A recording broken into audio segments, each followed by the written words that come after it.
The first time I saw her, she stood at the edge of the sea, where the foaming brine kissed the sand like a supplicant before a queen. She was human, fragile, and radiant, cloaked in moonlight and mystery, and I, a creature of hooves and wild plains, should never have approached. But fate is a hunter, and its arrows pierce where they please. I remember the wind tugging at my mane, salt on my lips, the warmth of her gaze. She sang then not words, but a melody that curled around my chest and squeezed like longing. I dared not move, not even to breathe. She turned, smiled, and vanished into the forested cliffs before I could speak. That night, I returned to the herd but could not eat. The grasses tasted like ash. My hooves itched for the shore. For days I wandered alone, hoping she would return. When she did, she brought no song, only silence and sorrow. Her village, she said, was dying, a sickness in the wells. Her people could not leave. Their legs, she said with a wistful smile, were not as swift as mine. What could I offer her? I, with the lower half of a beast and a prince's blood I had never asked for. She came again and again, and with each meeting, I forgot what it meant to run free. I learned her name, her laughter, her stories. She taught me to fear the sea, not for its storms, but for its vastness, how it promised much and gave little. I told her of the stars over the mountain passes, and how the winds there smelled of pine and old snow. We never touched, but our souls brushed like falling leaves. One night, under a red moon, she pressed a hand to my flank. If you could be like me, she whispered, would you? I did not answer then. What could I say? That I would trade 4 strong legs for 2 weak ones, just to walk beside her through her broken village. That I would abandon the wind, the hills, the gallop of my blood, just to feel her fingers on my skin. I sought the help of the crag witch, an old mare with a serpent's tongue and eyes like boiling pitch. She lived in a cave beneath the highlands, where even the hawks dared not fly. You would trade your hooves for heels, she rasped. Foolish colt, I would trade more, I said, and meant it. She asked for my voice, not my speech, but my song, the music in my blood, the joy of the gallop, my freedom. I gave it freely. The pain was fire.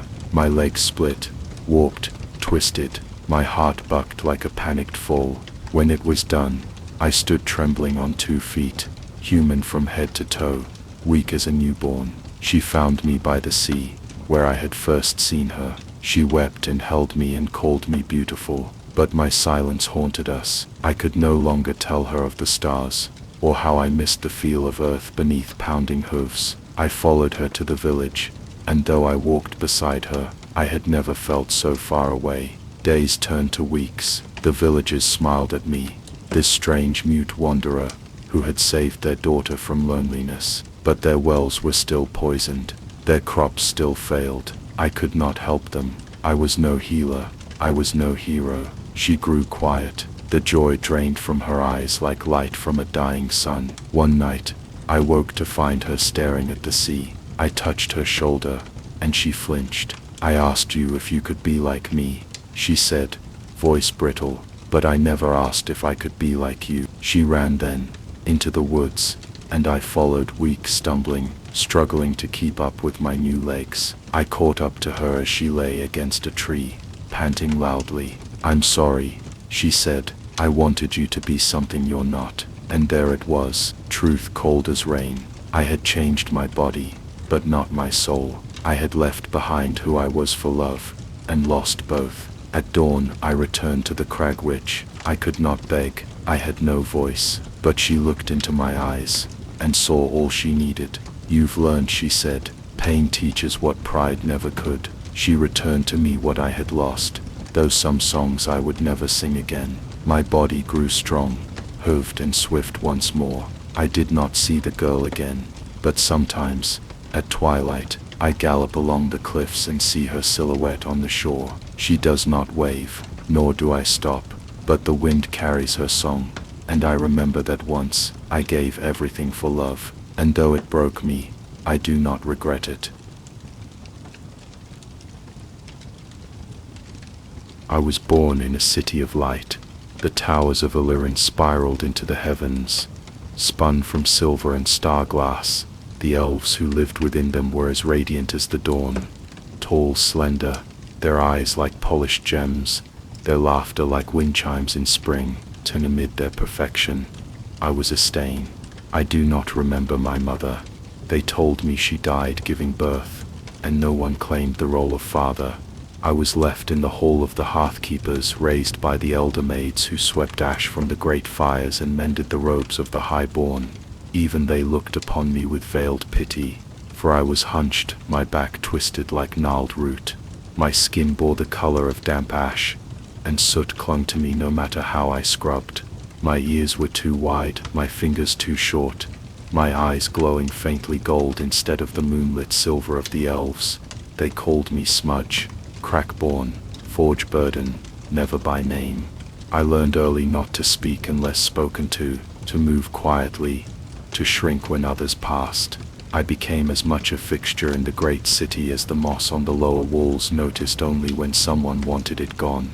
But I watched the smiths in the lower tier, who shaped blades that sang. I watched the glass weavers who spun crystal wings for the humming falcons, and more than anything I watched the forge. There was a forge beneath Illyrin, older than even the eldest trees, carved into the roots of the mountain itself. It was said the fire there had burned since the world's first breath.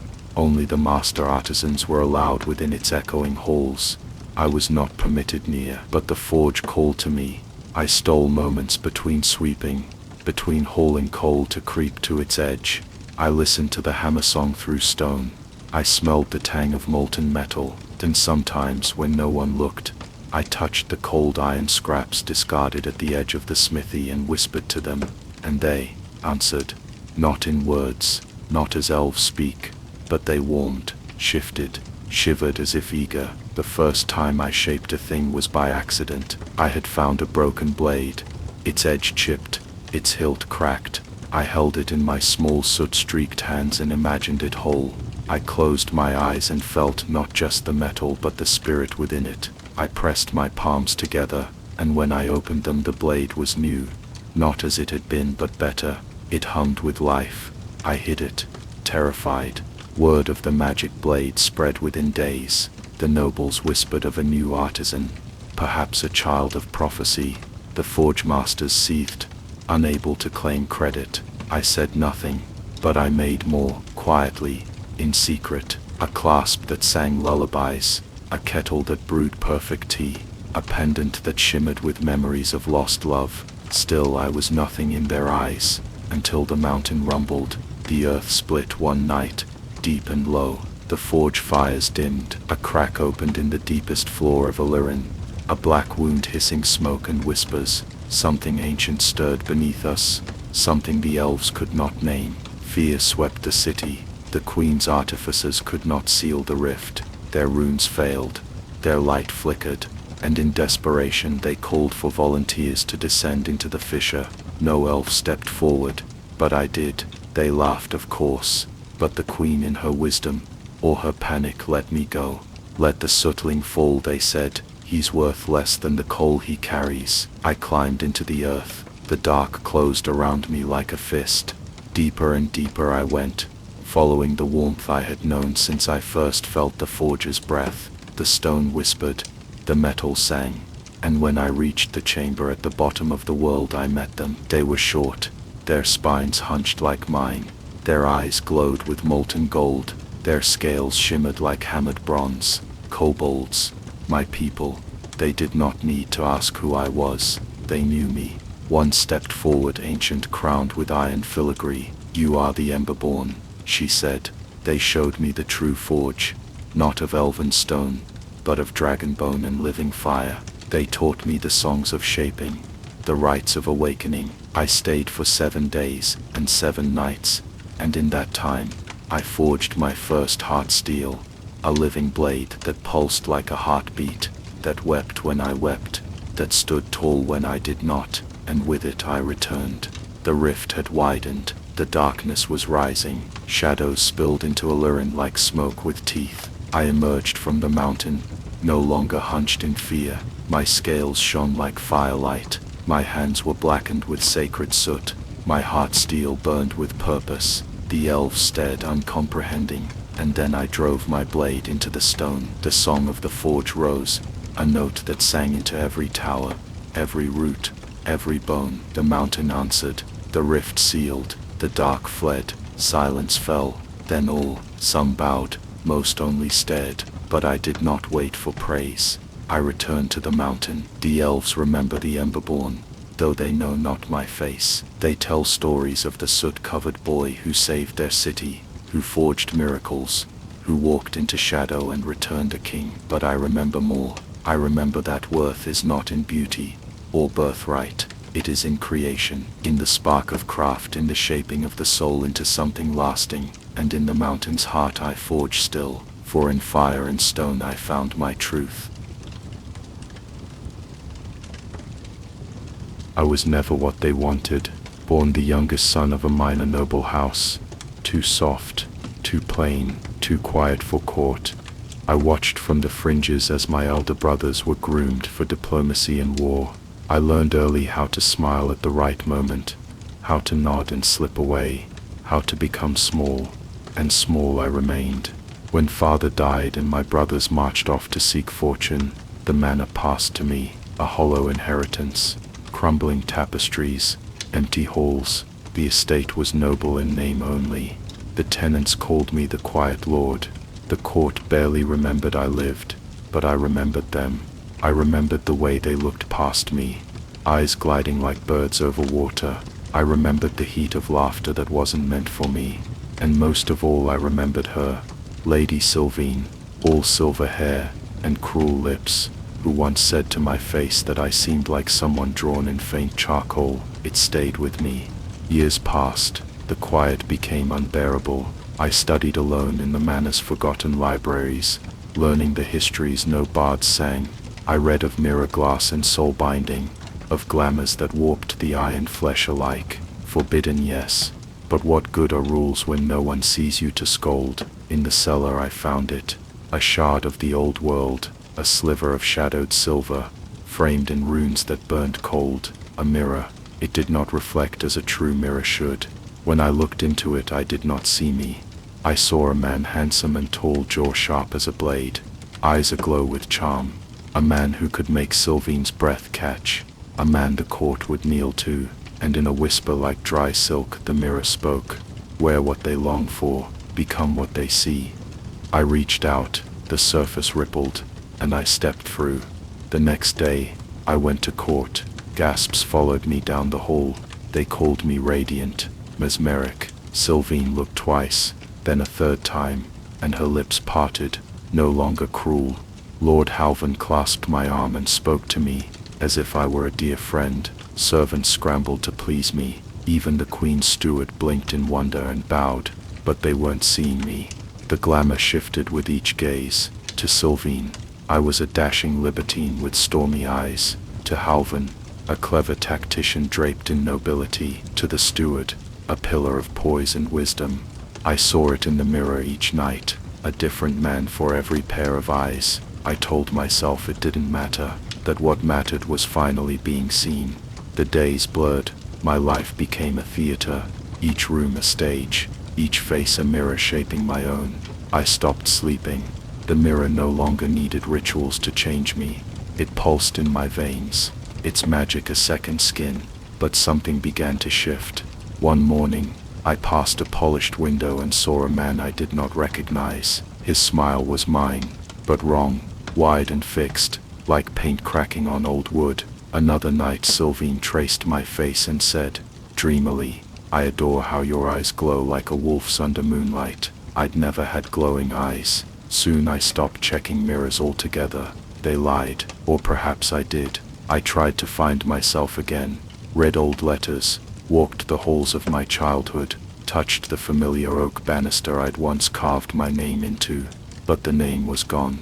Even my voice had changed. I heard it echo once and did not know who spoke. Then came the feast. The Queen herself invited me, said she'd heard tales of the Lord of Many Faces. I sat at the head of the golden table, jewels glimmered on my hands. wine red as rubies in my cup, courtiers hung on my every word, and in that moment I felt the hollowness crack. I stood. I am not who you think I am, I said. My voice wavered. I don't know who you see, but it is not me. They laughed, thought it a jest, a clever performance. I fled the hall. In my chamber the mirror stood waiting. Who am I? I whispered. The glass rippled. Shapes swam behind the surface, faces countless shifting. My brothers, my father, Sylvine, the queen, the court. Then a child with my eyes crouched in shadow, forgotten. Then something else, something tall, grinning, hollow-eyed, wearing all the faces like masks on a string. You are who they love, it said in all their voices at once. You are what they made you. I screamed. I shattered the mirror, but even in shards it reflected 1,000 fragments, 1,000 selves, all looking back. Then now I wander the manor again, alone. No guests come. The court does not write. The glamour is broken, or perhaps only sleeping. I no longer seek reflections, but sometimes in still water I see him, the man with the shifting face, and he smiles, and sometimes I feel a warmth in my chest, aching and old, the memory of a boy who just wanted to be loved. The chains never stop singing, not in the moonlight, not in the frost-cracked silence between breaths.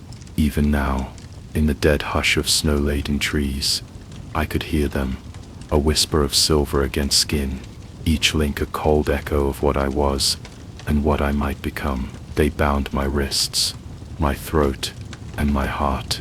I had fled under a blood moon, through brambles and burial fog. The villagers didn't chase me this time. They didn't need to. They'd said their prayers, salted their doors, left meat in the snow. They believed I would vanish into the forest like a storm passes through a village. That, like all wild things, I'd wither in the cold or be swallowed by wolves greater than I. I almost wished it were true, but the wolf inside me did not die. He waited. He always waited. The snow deepened. The world faded to white in breath and bone.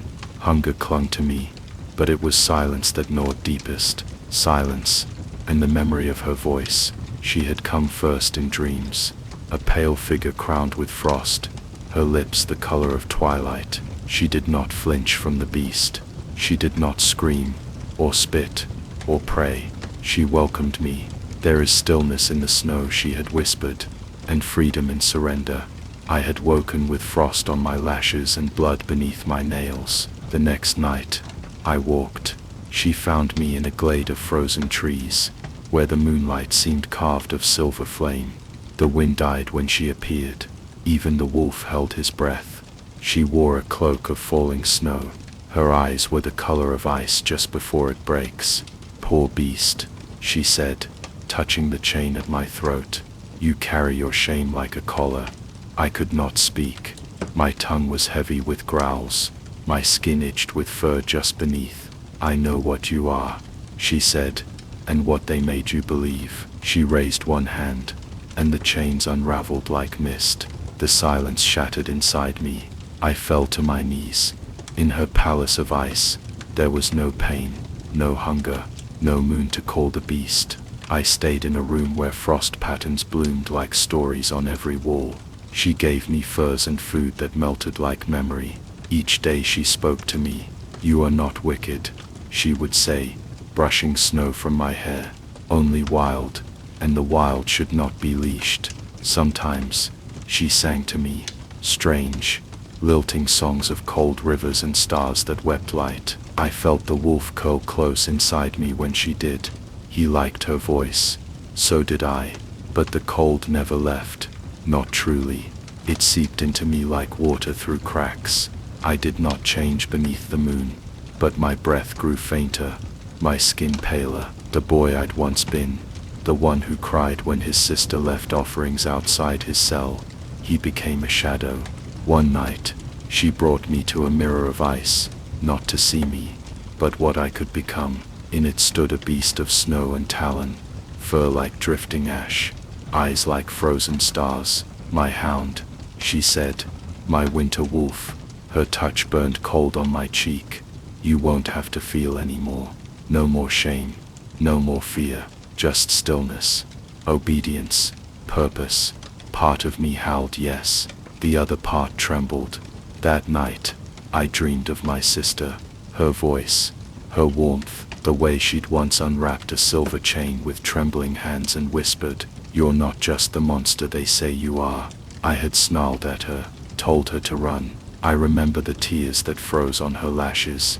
I had thought it mercy, now I wasn't sure. I stood once more in the glade, chains gone, eyes clear. She found me again, as she always did. "You came back," she said, smiling. "You've chosen." "Yes," I said, my voice thick with frost, "but not for you." Her smile faded. "You would return to pain, to hunger, to the curse." "No," I said, "I will carry them, because they are mine." She stepped toward me, the air cracking with cold. "You'll die alone. Better to die myself than live as something else." She sighed. Snow fell harder. The wolf within me howled once, but I did not change. I walked into the trees, not toward warmth, but toward the unknown. My breath steamed in the air. My heart beat slow but steady. I was still cursed, still hunted, but I was free. Rain lashed the stone towers of Glathenhold as I arrived, a cloaked stranger among nobility. The guards sneered when they saw me, mud-streaked, road-worn, barely more than a roomer in boots. But the old steward had no room for jest when I presented the seal, the medallion of obsidian, an antler, the mark of the lost house. His lips trembled as he bowed. "Your Highness, if your claim is true, the trial awaits." I said nothing. My hands clenched the seal tight enough to draw blood. They led me through the hold. Grey corridors hung with fading banners, torchlight flickering against stone older than song. I had never walked these halls, yet something inside me whispered of them. A breath behind each door, a shadow at the edge of thought. At the heart of the keep stood the trial chamber, colder than the storm outside. In it, a mountain of feather mattresses stacked to the rafters, bound with velvet cords and dusted with lavender. A child's tale turned ritual, the trial of the bone. The steward intoned, "Sleep upon the stack. If royal blood flows in you, your dreams will stir. If not," he looked away, "then the bone will remain silent." I climbed. The higher I went, the more my limbs ached, as if each step dragged centuries behind it. At last I lay atop the tower of softness. The down cradled my spine. Perfumed linens wrapped me like clouds, but beneath it all, somewhere far below, I could feel it, a sliver of something cold, old, wrong.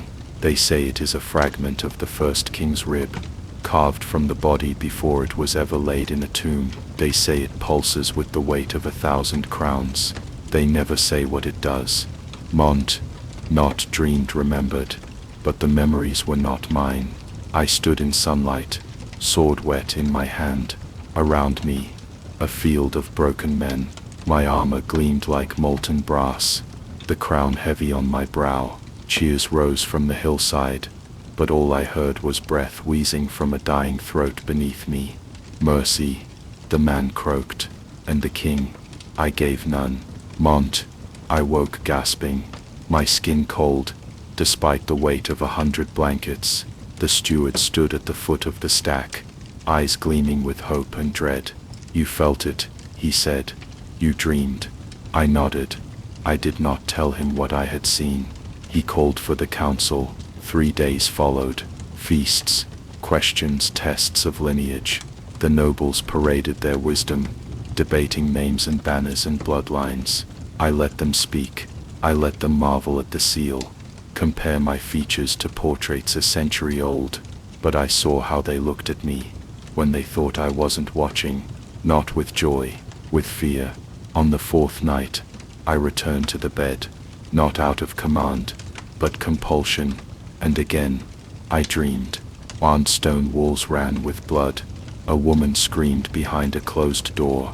I, wearing the crown, always the crown, pressed my hand to her mouth, and whispered of duty, of legacy. of sun stronger than mercy. She spat in my face. I left her weeping, and ordered the flames to be lit beneath the gate. I awoke shaking. The velvet sheets felt like ash. My heart thudded not with fear, but recognition. Each night I returned, not for glory, not for proof, but because I had to know who was the first king, whose rib now lay beneath my sleep, and what was it that stirred in me with each dream, guilt or inheritance. The final vision came on the seventh night. The king stood alone, blade dripping, the throne behind him carved of antler and iron. Around him, a court of statues, stone faces locked in agony. He looked into the mirror, and I saw my face looking back. "You are not my heir," the reflection said. "You are my reckoning." When I woke I did not weep. I rose. I dressed not in royal silk, but traveler's leather. The steward met me at the gate. "You've passed the trial," he said. "They will crown you by dusk."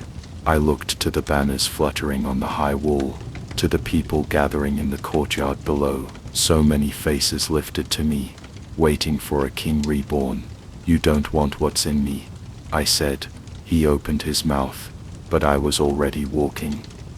I left the hold that night, not as a prince, not as a fraud, but as a man who had tasted the marrow of a kingdom, and found it spoiled. The crown was never a thing worn on the brow. It was a weight in the blood, passed bone to bone, curse to curse. Let them keep their throne. I will carry the dreams instead, and perhaps someday, bury the bone where no child will ever sleep again.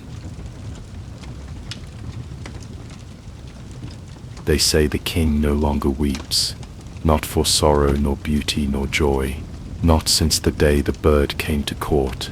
It sits upon a silver perch beside the throne, cloaked in filigree and precision, a clockwork marvel delicate as frost, with feathers of copper lace and eyes of onyx flame. When it sings, the whole court falls silent, and I feel cold. I was just an apprentice once, no name worth remembering, no robes, no titles, just soot under the nails and burn scars on my knuckles. I belonged to Master Ilon, the last true artificer in a kingdom that no longer cared for such things.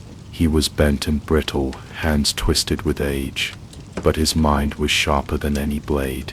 I watched him draw beauty from brass and breath, wind life into dead things with gears and whisper songs. He built toys for nobles, traps for hunters, charms to keep cradles from evil dreams. But his greatest work was the bird. He crafted it over the course of one long fevered winter, whispering to it day and night like it was a child of flesh, not wire. He poured something into it, more than skill, more than song, something heavy, something dear. "It will be my final gift," he told me, as the snow turned to ash, for the king, to bring him joy again. I didn't know then what price he paid. Swears when the bird was done, the king's men came.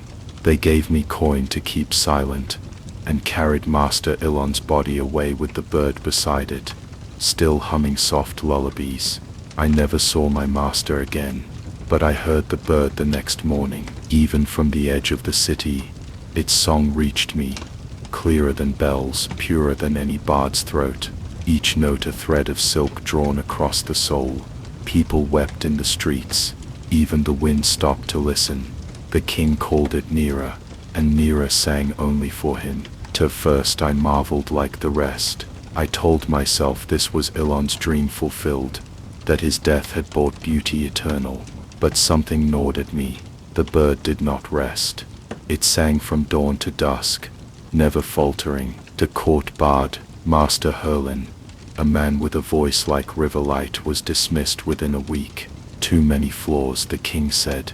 Too much humanity. That was when I started sneaking into the palace.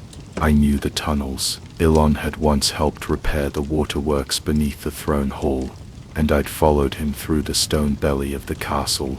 It wasn't hard to slip in, night after night, and watch from the shadows. The bird sat unmoving by day, its feathers twitching in rhythm with the court's breath. At night, it would retreat to a small alcove behind the throne. Its nest, they called it. That's where I found it. The souls, they hung in crystal threads, faint as candle smoke, faces I recognized. Herlin among them, his eyes hollow, his mouth forever shaped in silent song. The bird pulsed gently, feeding on the light of them. With each breath, it grew warmer, more alive, and I knew it was not perfection that gave Mira her voice. It was Cost, the soul of my master, the soul of Herlin, and gods knew how many more. I tried to speak to the steward, he laughed. I begged the queen, she stared through me, and the bird kept singing. One night I crept into the alcove again, heart hammering. I carried a small tool, nothing more than a gear pick and a vial of soul salt. I didn't know what I meant to do, kill it, free them, but Nira turned to me before I touched her. Her eyes flared, burning and black, and she spoke. You seek to break me. The voice was not Elon's, it was all of them, layered and discordant. The queen's laugh, the steward's cry, Herlin's final note. You seek imperfection. Yes, I whispered. Better flawed truth than stolen beauty. She did not scream. She sang. It was the saddest song I'd ever heard. A lullaby of all the souls she carried, their hopes, their joys, their final thoughts before the bird took them. A harmony so pure, it tore at me, begging to be remembered, to be loved. Then she fell silent, and the crystals shattered. The souls rose free and bright into the high beams of the throne hall, and Mira slumped, wings folding. I left the city that night. The king never wept again, not because of magic, but because without the bird he had forgotten how. I carry one of her feathers with me still. It hums when I hum, off key, always, but honest.